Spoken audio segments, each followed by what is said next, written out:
Hey everybody, I'm Wendy at the Broken Needle Quilt Shop in Bunn, North Carolina, and today I'm going to show you how to make these Dresden wall hangings. They're very simple to do, so let's get started.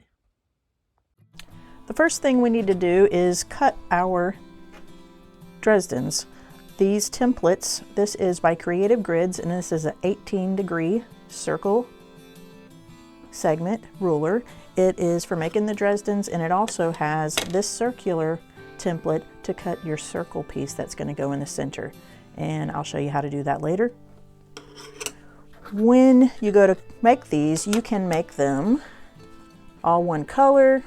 You can mix and match like I've done over here. You can also make a template, put two pieces of fabric together, sew them together in a rectangle, and then use your template and cut them out. And then you can have two-tone, you can do 3 different fabrics, you can play around with this and make all different kinds of Dresdens. You can also make little small ones. This has increments on it from 1 inch all the way up to 8.5 inches is how big you can make these. If you're doing all one color, this is pretty simple to do. You want to rotate this, then we're going to cut. Get my fabric straight there.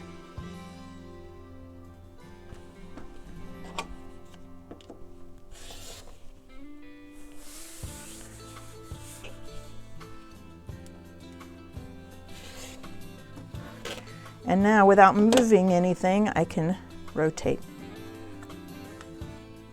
my template and cut again. If you don't have a rotary mat like I do, you can just keep turning your template. And that's just 2 in a row like that. If I had a whole big strip, I can just keep cutting a whole bunch of colors of the same. But for what I'm doing today, I'm going to be making this big one. So I've cut these already. I have 2 stacked on top of each other, and I'm going to lay my template down and cut this side. I rotate my mat and cut this side. Make sure that you have a sharp blade. So I have 2 of those, and I'm going to finish cutting my colors, and then I'm going to take them to the sewing machine and show you how simple it is to put this together.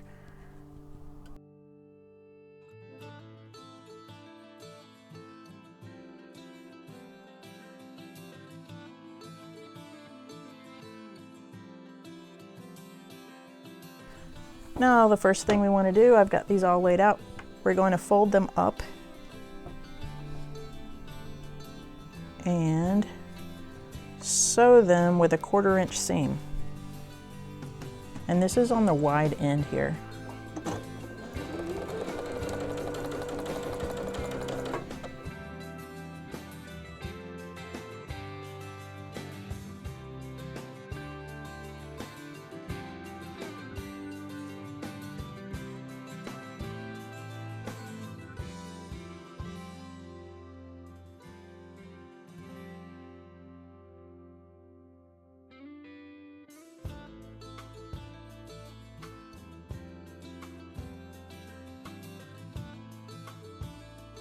Now that we have these sewn together, what we need to do, and this is important, the folded edge here, you need to clip, very carefully clip the corner. Careful, you don't want to clip into your stitches, but right pretty much at the stitches. And as I'm telling you about this, if you were to do these batiks, there is no right or wrong side to them. So if you wanted to do these in prints, when you go to fold these together, you would fold them right sides together and stitch. In this case, that didn't matter, so I didn't tell you that. But if you use printed fabric rather than the batiks or solids, you need to fold them right sides together. Because in a minute, we're going to be turning these right sides out. So now that you've clipped the corners here, Another thing is handy is a point turner or anything that you have that you can poke out your corners. You need to open these up, press, or actually I just finger press my stitches open like this, and then turn it right side out and use the turner tool and poke the point. See, it goes perfectly to a beautiful point, and it lays right down here. I just press it.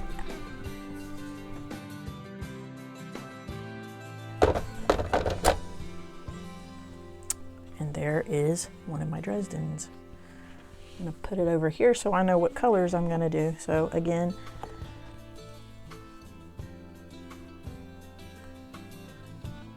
just finger press it open. Turn it out. Poke it. When you do that, it wants to lay perfectly flat.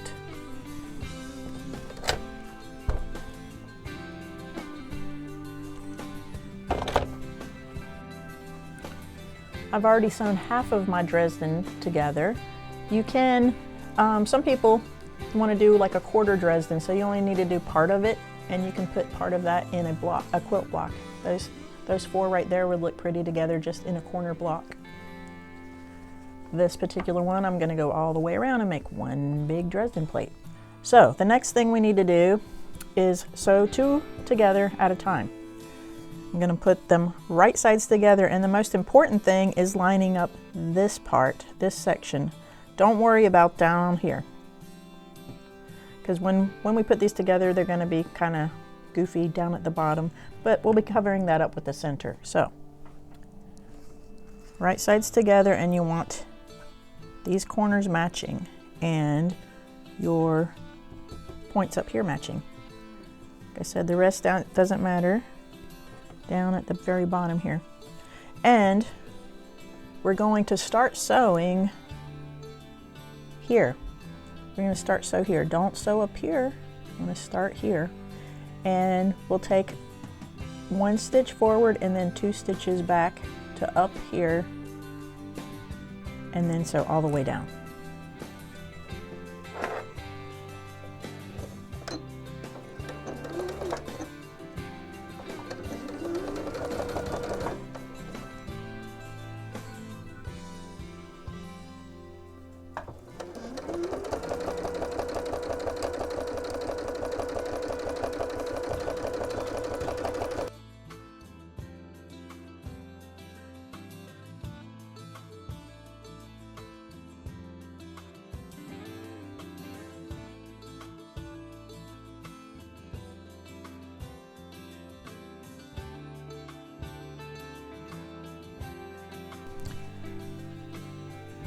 Now that I have those two sewn and these two sewn, we're going to press them. You can press your seams open or to one side, however you wish. I think I'm going to press this open.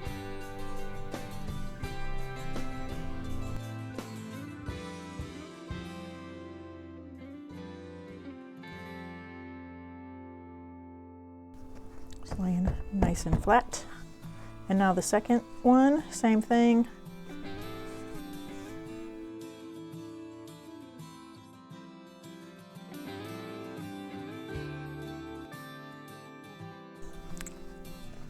And that's how simple that is. Now, like I said, 2 at a time. Then once you have 2 at a time, you put them together and continue sewing until you go all the way around. Make one half of your circle, make the other half of your circle, and then put the 2 together. So you'll take this template and place it down here. This will work better if you use a smaller rotary cutter, but I'm just going to use my 45 right now and just go around.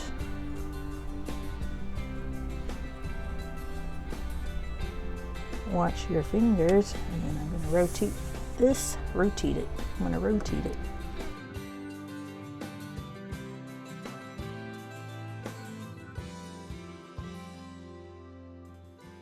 And now I have a circle. So the next thing we need to do is get some fusible, lightweight fusible interfacing, and the bumpy side is the fusible side. Put them right sides together because we're going to be turning this out so that you can have a clean finished edge. I'm going to lower my presser foot, and if you notice, you can do a 1/4 inch. I'm using an 1/8 inch. This little line right here is an 1/8 inch away from my needle. You can go out here if you like. I like to make an 1/8 inch seam here. So that's what I'm using as a guide to go around the circle. And we're going to fully enclose the circle, so we're going to stitch it all the way closed. So you want to do a back stitch too. Go slow and steady, 1, 2, and then a back stitch. And I would go, if you want a perfect, nice circle, just take a couple stitches, 2 to 3 stitches at a time. And if you need to lift up your presser foot on this particular machine, you need to reach back in the back and lift your presser foot up. Don't go more than 2 or 3, or you might get a odd looking circle.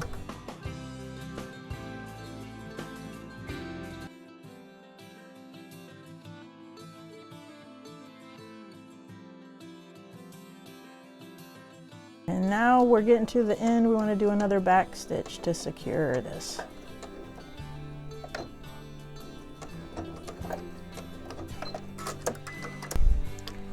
I'm going to trim this.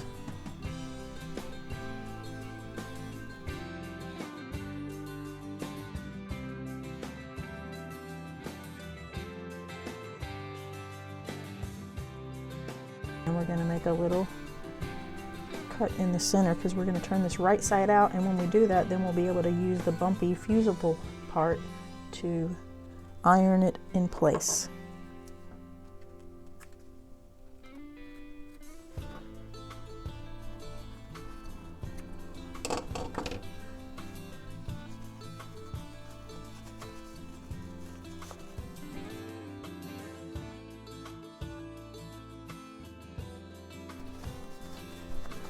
And use a tool point turner. Smooth it all out.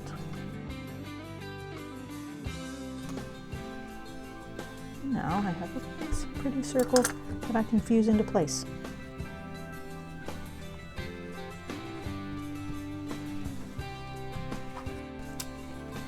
Now I have fused this circle in place, and I've also attached batting to the back, and I pinned in a couple places the Dresden down. So now we need to stitch it down, and I'm going to use the blanket stitch. You may want to play with your stitches. You see, I've already done that and tested them out to see how small or big, the width wise and length wise. You can see there's really long ones here. That was too long. Medium, and then really, really small. I am going to go with this length here. The length and the width is 2.5 on my machine. So I need to find my blanket stitch, which is the one I'm going to use, and that's 43. I'll come over here to 4, 3. And right now it's 2.0. I'm going to go up to 2.5, and this is going to be, yeah, about the same. I'm going to leave them the same. And now our Janome machines, they call for the F foot. Whenever you're using a Janome machine, it will tell you which foot you need to use. On your screen it says F. Make sure to use F. If you use any other foot, your stitches may not look correct, so make sure you have the right foot on. On this F foot here, I'm using the open toe F foot, and you can see there's a little guide right there, and it will show you where your needle is. So I'm going to put the guide on the outside or the edge of my circle, and I'm going to sew slow and about 2 or 3 stitches around and stop, so that we can make, just as we did in the making of the circle, we're going to do that again to stitch the circle down. Slow and steady.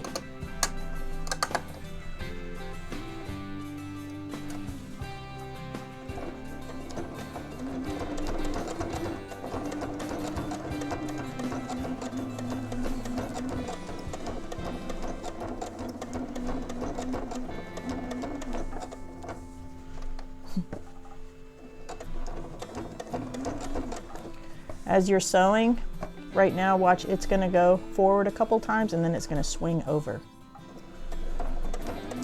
Swing over.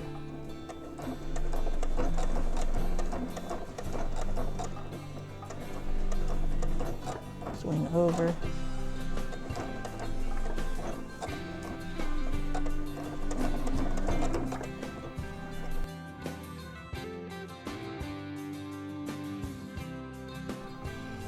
One, two, three, swing. 1, 2, 3, swing. 1, 2, 3, swing.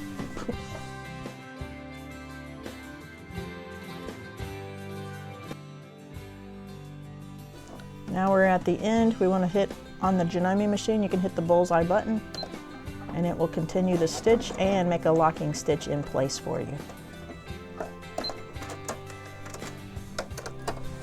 And there's our circle. Now that we've got our circle complete, I'm going to stitch the Dresden down.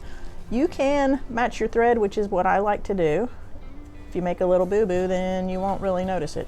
So for this one, I'm going to change it to a variegated thread. This is an Isacord. I like to use Isacord on my embroidery machine and when I'm stitching stuff.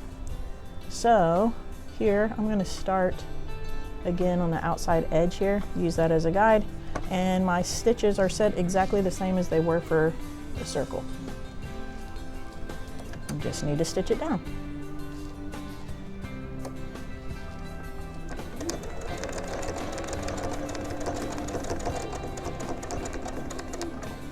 When you get to the corner or interior or even the outer corner, watch your needle to make sure it's when it goes to swing over that it will be on your fabric, which it just did.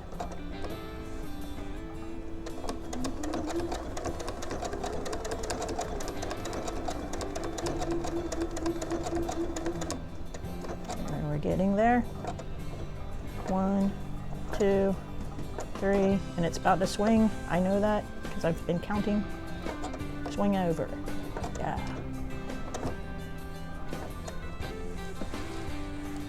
Two, 3. 1, 2, 3, swing. 1, 2, 3, swing. So I'm counting as I'm going. 1, 2, 3, swing.